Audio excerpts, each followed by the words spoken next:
ಲೋಕದಲ್ಲಿ ಉಳಿದಿರೋದು ಕಾಂಪ್ಲೆಕ್ಸ್ ಒಂದೇ, ದೇವರು ಒಬ್ಬನೇ, ಸುಪ್ರೀಂ ಯಾಸ್ಕಿನ್.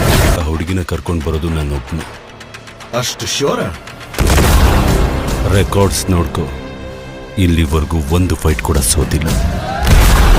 ನಿಮ್ ಯುದ್ಧ ಮತ್ತೆ ಶುರುವಾದಂಗಿದೆ. ಇದು ಕೂಡ ಸೋಲಲ್ಲ.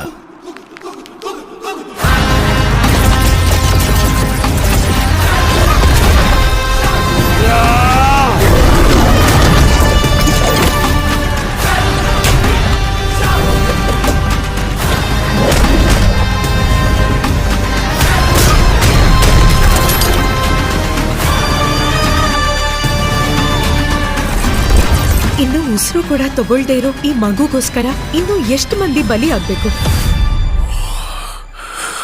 ಭಯ ಪಡಬೇಡ, ಮತ್ತೊಂದು